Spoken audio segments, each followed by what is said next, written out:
학교 비정규직 노동조합 실천단 동지 여러분 반갑습니다. 이성규입니다. 민중당 시절에 당 대표를 했고요. 그 전에 2012년 19대 서울 관악을 지역구 당선이 돼서 의정 활동을 했었습니다. 이번에 2024년 총선 준비를 역시 서울 관악을 신림동에서 준비하고 있습니다.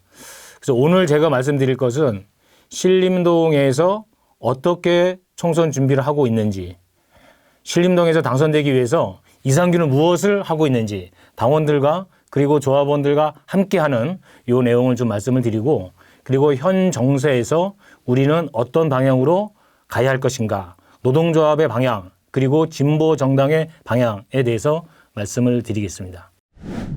자, 여기 이제 보시는 것처럼 윤석열 대통령이 뭐 해도 너무해서 드디어 이제 촛불이 들고 일어섰습니다. 갈수록 촛불은 더 커가고 있고 지속적으로 진행은 되고 있는데 아직은 큰 거 한 방은 없는 것 같습니다. 그런데 큰 거 한 방이 드디어 나타나기 시작했죠. 바로 민주노총입니다. 왜 윤석열 정부가 저렇게 민주노총을 그리고 건설노조를 공격할까? 그 이유는 단 하나. 윤석열 정권을 잡을 수 있는 유일한 세력이 바로 민주노총 그리고 건설노조이기 때문이죠.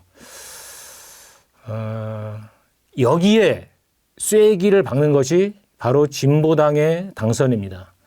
진보당의 당선을 어떻게 만들어 갈 것인지 하나하나 말씀드려 보겠습니다. 지난 2012년도에 통합진보당이 놀라운 성과를 냈죠. 광주에서 오병윤 의원이 당선되고 순천에서 김선동 의원이 당선이 됐습니다.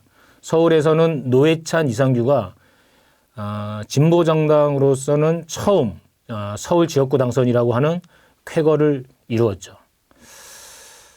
저 2012년과 같은 당선이 얼마 전 전주을 강성희 후보가 당선돼서 진보당 이름으로는 최초의 의원이 되는 그런 기적을 만들었습니다. 자, 기적을 향해서 한번 달려가 보겠습니다.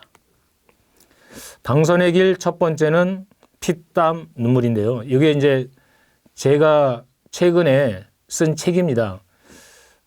배강공이 된 국회의원 이상규의 현장일지.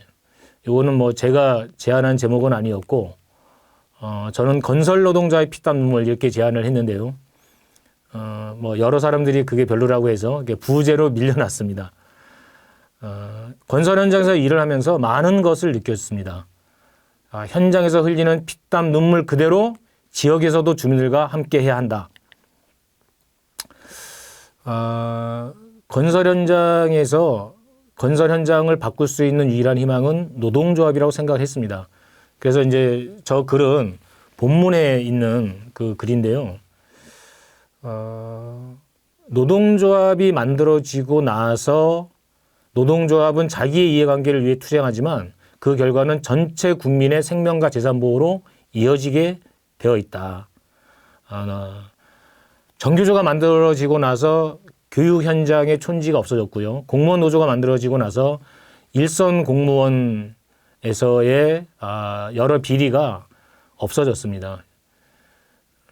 노동조합은 단순히 생존권 그리고 임금 인상만을 위해서 투쟁하는 것이 아니라 그 사회를 정화시키는 깨끗하게 하는 이런 역할을 할 수밖에 없는 것이죠.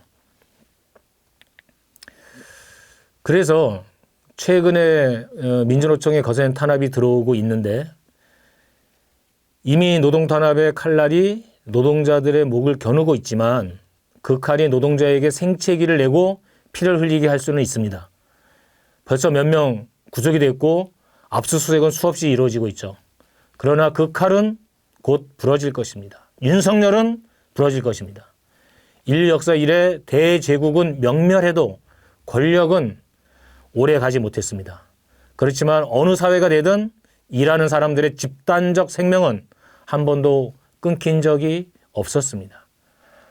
바로 이러한 노동자들의 진정성을 갖고 저는 이번 선거를 임하려고 합니다. 두 번째, 당선의 길은 무엇이냐? 지역 현안입니다.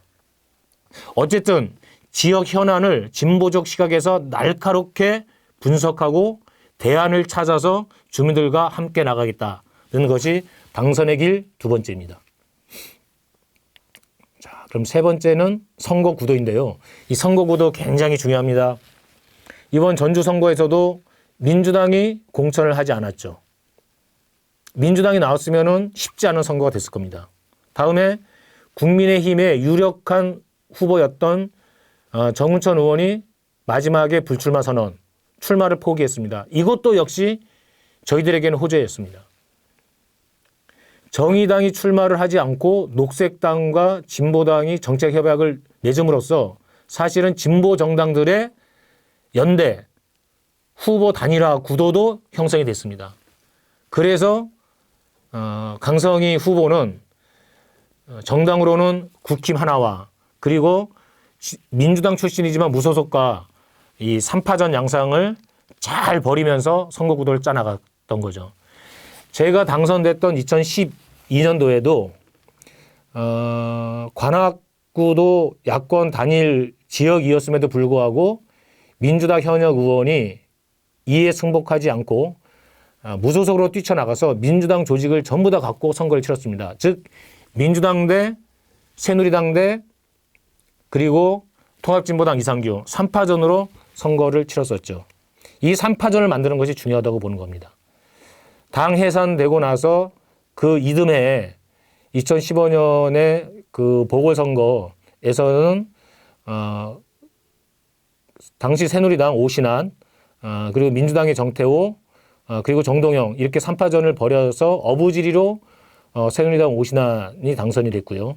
그 다음에 2016년 21대 총선에서는 오신환, 정태호, 이상규가 붙어서 이번에는 당시에는 정태호가 당선이 됐습니다. 그래서 저는 이번 선거에 또다시 19대 국회의원 이상규와 20대 국회의원 오신환과 21대 국회의원 정태호 이 3인이 3파전으로 붙는다면 해볼만 하다.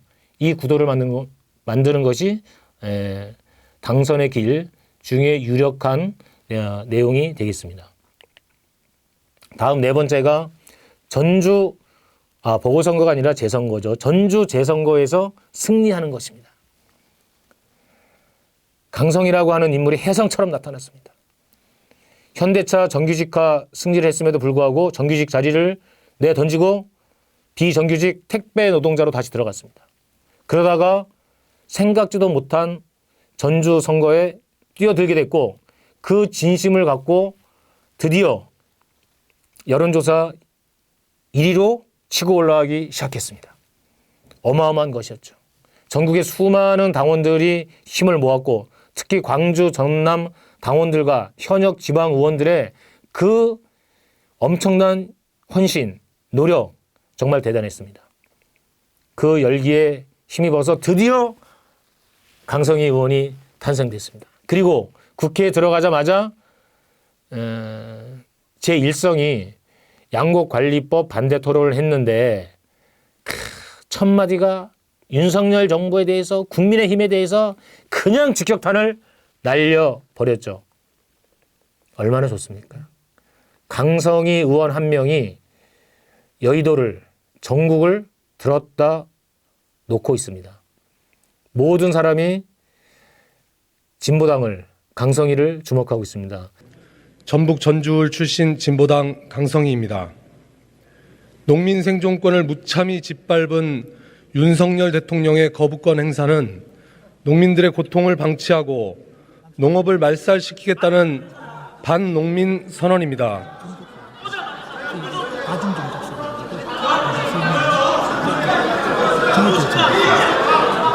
저는 이번 양곡관리법 개정안 재의결에 찬성 입장을 분명히 밝힙니다. 다만 이번 개정안은 당사자인 농민들의 입장을 온전히 반영하지 못해 반드시 전면 개정이 필요하다는 의견을 드리기 위해 반대 토론에 나섰습니다. 이번 양곡관리법 개정안은 한마디로 누더기 법안인 점을 지적하지 않을 수 없습니다. 기후위기 시대에 쌀의 안정적 생산과 농가 소득 보장을 위해 최소한의 안전장치는 꼭 필요합니다. 당초 개정안은 쌀 초과 생산량이 3%를 넘거나 쌀값이 5%를 넘게 하락하면 매입을 의무화하는 것이었습니다.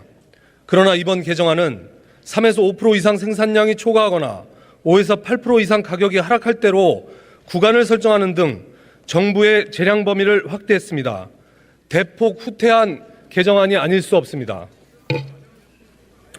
애초 농민들이 양곡관리법 전면 개정을 요구했던 것은 국가 책임을 강화해 생산비를 보장해 쌀을 안정적으로 생산할 수 있는 법적 장치를 만들기 위함이었습니다. 다시 대안을 만들어야 합니다. 첫째, 생산에 투여한 비용과 자가 투여 노동 비용을 보장하고 일정 생활 수준을 보장하는 쌀값 최저 가격제를 도입해야 합니다. 밥 한 공기 쌀값 300원, 80kg 한 가마 24만 원으로 최저 가격 기준을 보장해야 합니다. 둘째, 식량 위기에 대비하여 공공 비축미를 UN 식량기구의 식량 권장 공공 비축량인 2달 분량 60만 톤을 넘어 100만 톤 이상 확보할 것을 명시해야 합니다. 셋째, 국민의 주식인 쌀을 수입에 의존하지 않고 국내에서 생산한 물량으로 국민에게 안정적으로 공급할 수 있도록 양곡관리법에 쌀 자급률 100%를 명시해야 합니다. 넷째, 수확기에 쌀 초과 생산량이 3% 이상이거나 수확기 가격이 5% 이상 떨어지면 정부가 쌀을 시장에서 격리할 수 있도록 양곡관리법 16조를 의무 조항으로 개정하여 자동시장 격리제를 도입해야 합니다. 이처럼 양곡관리법을 다시 전면 개정하자 제안합니다. 더 나아가 진보당은 농민들의 농산물 가격 결정을 보장하는 농민기본권 제정을 추진하겠습니다. 세계적인 곡물 공급망 위기에 따라 각국은 식량 주권에 새롭게 주목하고 있습니다. 농업 정책의 근본적인 전환이 필요합니다. 식량 주권을 지키는 가장 기본은 농민의 생존권 보장입니다. 농민 생존권 보장을 위해 양곡관리법을 전면 개정할 것을 농민들의 절박한 마음을 담아 다시 한번 호소합니다. 고맙습니다. 저 팩트TV에서 저 영상을 냈는데요. 저게 50만 회를 넘어서서 지금 60만 회로 가고 있습니다. 어마어마한 조회수, 그만큼 관심사를 나타내고 있는 것이다. 전주 당선이 되었으니 전국의 모든 선거는 이제 할만하다. 특히 광주, 전남, 전북, 호남권에서는 민주당 후보 대 진보 연대 후보, 진보 단일 후보 1대1로 붙는다면 저는 여러 군데에서 지역구 후보가 당선될 수 있다고 장담합니다. 한번 해봅시다. 자, 그리고 다섯 번째 당선의 비결은 투쟁과 함께 진보 단일화를 이룩하자는 겁니다. 다시 말하면 윤석열 정권과 누가 맞붙을 수 있을까? 민주노총이 유일하게 맞붙을 수 있다라고 하는 것을 먼저 만들어 놓자. 7월 총파업 제대로 한번 맞붙어 보자. 그리고 나서 그 기세를 모아서 진보 단일화를 이룰 수만 있다면 내년 선거는 충분히 해볼 만하고 민주노총 중심으로 한 진보 제세력의 연대의 힘으로 계급정치, 계급투표가 될 수 있을 거라고 생각합니다. 양경수 위원장님 부탁합니다. 아니, 학교 비정규직 노동조합, 건설노조 부탁합니다. 함께 싸우겠습니다. 그렇죠. 이렇게 건설노조가 그리고 학비노조가 늘 투쟁에 선봉해서 그간 함께 해왔습니다. 이제 마지막으로는 이 관악당원들의 모습인데요. 낙성대에 있는 만남의 집 장기수 선생님들 모시고 지금 식사하는 그런 자리인데 관악당원들이 전주에서 전주 당원들이 돌파했던 것처럼 관악당원들의 몫이 상당히 크리라고 생각을 합니다. 관악구에서 일을 한번 보겠습니다. 우리가 갔던 길은 투쟁 없이 이루어진 적이 없습니다. 4월 혁명, 민주주의는 피를 먹고 자라는 나무다. 피를 흘리면서 싸워왔고요. 1980년 광주항쟁도 마찬가지입니다. 그 투쟁의 정신은 진보당에 오롯이 이어져 오고 있습니다. 민중당 시절에 누구나 엄두를 내지 못했던 사법적배 투쟁도 우리는 해냈습니다.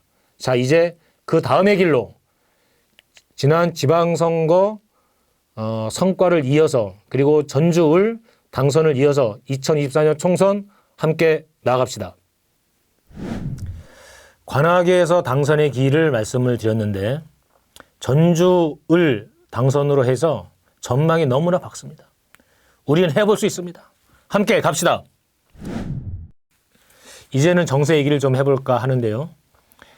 여러 정세의 이야기가 있지만 최근 정세 예측이 잘못된 게 굉장히 많았습니다. 여기서부터 한번 풀어볼까 합니다. 러시아 우크라이나 전쟁 일어나지 않을 것이다. 이렇게 얘기했는데 아니죠. 일어났죠.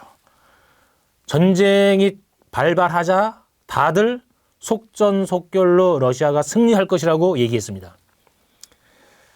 2022년까지는요. 한미연합훈련을 하면 북한이 무력 시위를 자제하고 훈련이 끝난 이후에야 북한이 무력 시위를 한다. 핵 또는 미사일 실험을 한다. 이게 하나의 이렇게 규칙 비슷하게 진행이 됐고 따라서 전문가들도 다 그렇게 예측을 했습니다. 그런데 이러한 예측들이 2022년부터는 전부 다 틀려졌다는 거죠. 어떻게?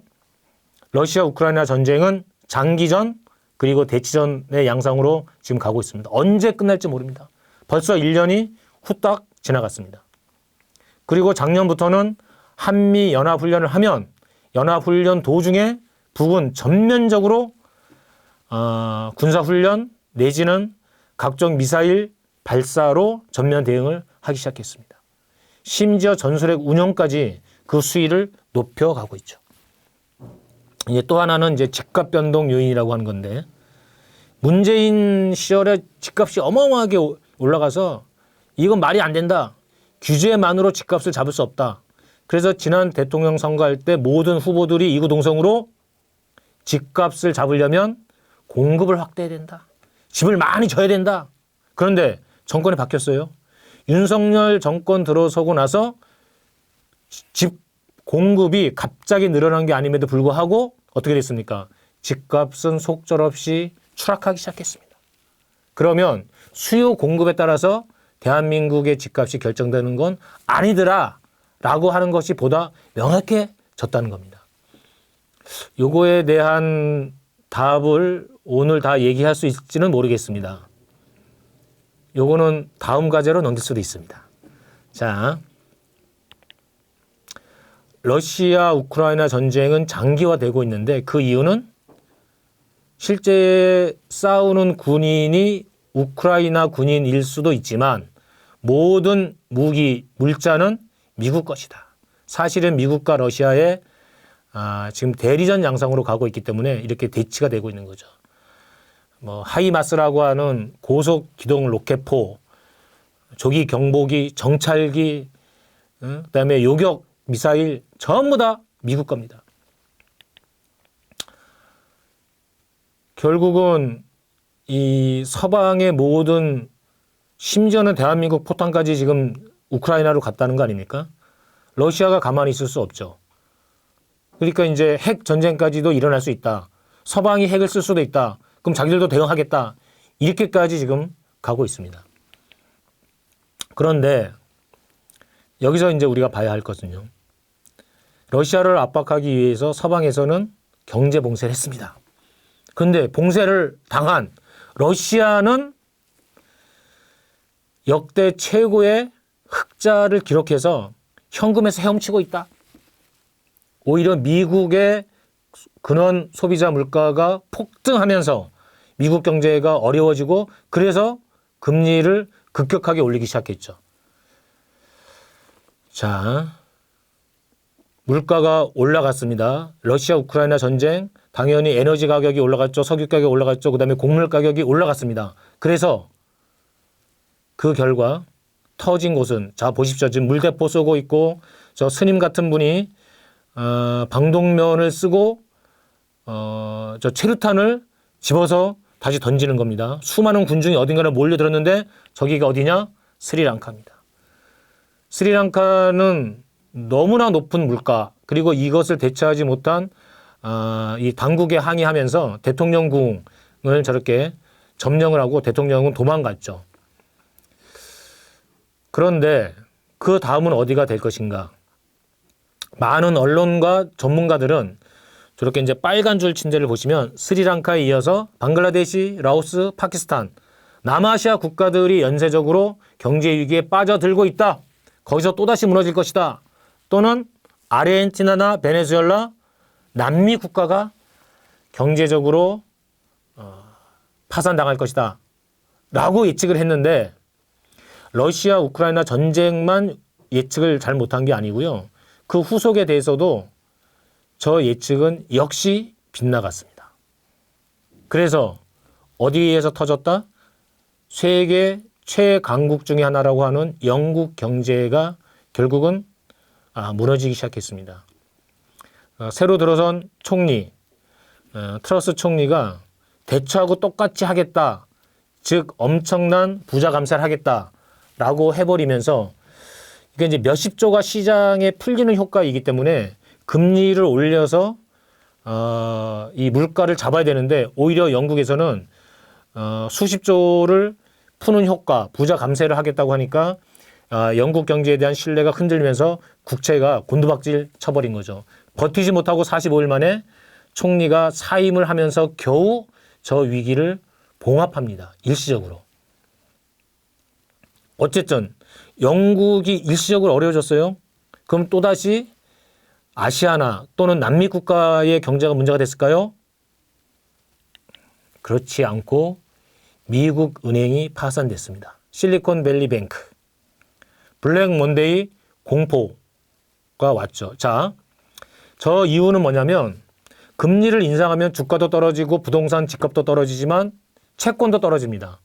세계에서 가장 안정적인 자산이라고 생각했던 미 국채도 속절없이 하락하기 시작했어요. 그런데 미 국채를 많이 매입해 놨던 은행들이 저기서 타격을 받게 되는 겁니다. 그래서 실리콘밸리 뱅크가 국채 하락에 의해서 주로 국채 하락을 너무나 많이 갖고 있었더라고요. 결국 저렇게 파산이 됐죠. 그런데 그 다음에 뉴욕에 있는 시그니처 은행 그리고 퍼스트 리퍼블릭 은행 뭐 이런 미국 은행들이 연쇄적으로 문제가 막 생기기 시작했어요. 그러자 미 재정당국이 나서서 전액 다 그 예금 보장해 주겠다 뭐 등등 이렇게 나서기 시작했죠. 자, 미국에서 은행 위기, 연쇄 파산 위기가 그 다음에 자, 그 이유를 보면요.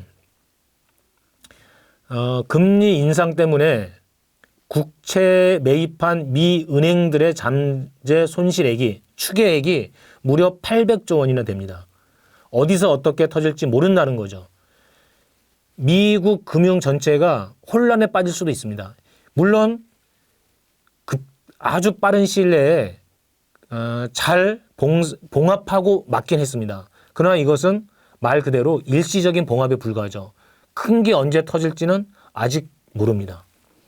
이 미국의 위기가 그 다음에 스위스로 넘어갔습니다. 크레디트 스위스라고 해서 세계 40대 은행권에 들어가는 이러한 큰 은행, 중요한 은행인데 크레디트 스위스가 금융 위기로 문제가 되기 시작했습니다. 결국은 스위스 은행이 저기를 매입하기로 해서 저 위기를 모면했는데 스위스 다음에는 도이치뱅크까지 위기가 나타났죠. 전 세계로 확산되고 있다. 이게 어디에서 어떻게 터질지 모르는데 문제는 실리콘밸리 또는 크레디트 스위스 이런 데다가 우리나라 국민연금도 전부 다 투자를 했더라. 이 여파가 대한민국과 무관하지 않다는 겁니다. 결국 러시아 우크라이나 전쟁부터 시작한 이 물가 급등 그리고 금리 상승 이게 소위 제3지대 국가 개발도상국 이런 데가 아니라 자본주의의 중심에 있는 미국, 영국 그리고 스위스, 독일 이런 나라들의 경제를 강타하고 있다는 겁니다. 그래서 현재의 세계 정세는 어디에서 어떻게 뚫릴지 알 수 없는 상황이고 이 변동성이 굉장히 커지고 있습니다. 이 가운데 미국의 패권은 분열되고 있죠. 가장 상징적인 것이 사우디아라비아입니다. 미국 말을 이제는 안 들어요. 예. 바이든이 감산을 늦춰달라고 얘기했음에도 불구하고 그러니까 에너지 가격 폭등을 막기 위해서 석유를 많이 좀 생산해달라. 무슨 말씀이야? 우리는 그렇게 못합니다. 우리는 감산한다. 마이웨이 사우디가 미국의 영향권으로부터 급속히 벗어나기 시작해서 러시아와 그리고 중국과 밀월 관계에 들어가기 시작했죠. 저기 이제 시진핑이 사우디아라비아를 방문해서 뭐 엄청나게 많은 그 경제협력 이렇게 계약 체결을 했고 원래 지금까지 석유는 항상 달러로 그 페트로 달러라고 얘기하는데 달러로 결제했던 것을 중국 위안화로 결제를 하겠다. 페트로 위안이 출현함으로써 기축통화로서 달러의 위상도 흔들릴 수도 있다는 지경까지 현재 가고 있습니다. 그래서 결론은 미국은 전 세계에서 펼치는 두 개의 전쟁에서 고전하고 있다. 중국과의 경제전쟁 이것도 쉽지가 않습니다. 뭐 인플레 감축법부터 해서 모든 공장을 다 미국에 와서 공장을 만들고 거기서 생산해라. 그럴 경우에만 지원해 주겠다. 이렇게 굉장히 강압적인 정책을 펼치고 있음에도 불구하고 과연 이것이 효과가 있을지는 여전히 의문입니다. 올해 전 세계 경제가 조금이라도 활성화되는 것은 중국의 리오프닝, 경제 재개가 유일한 희망이라고 합니다. 중국 없이는 세계 경제가 다시 활성화되기가 쉽지 않다고 하는 것이 이미 나타나고 있는 거죠. 경제 전장에서도 미국은 힘겹게 고전하고 있다. 그런데 러시아와의 전쟁, 우크라이나를 전면 지원하고 총력전을 펼치는데도 역시 대치전 속에 서방의 기존의 관계는 균열되기 시작했습니다. 뿐만 아니라 최근에 아프가니스탄에서 패퇴했죠. 그리고 북핵 무장 등 제3지대에서도 역시 미국은 실패의 길로 가고 있습니다. 자, 이럴 때 우리가 어떻게 해야 할 것인가? 바로 지금 같은 시기야말로 진보 진영이 현장을 기반으로 힘을 단단하게 비축을 하고 그리고 윤석열 정권과 맞서는 투쟁을 민주노총 중심으로 진행을 하자. 이 힘을 내년 총선에서 진보 정당들의 단합된 힘으로 뚫어나가 보자. 그러면 세계 정세, 국내 정세가 요동치는 속에서 우리에게는 얼마든지 기회가 올 수 있다는 겁니다. 그 시발점을 그런 정세 변화에 요동치는 그러한 그 변화의 출발을 전주 선거가 유감없이 보여줬습니다. 이제 우리 힘으로 노동자 민중의 힘으로 새 시대, 진보 시대를 만들어 나갑시다. 감사합니다.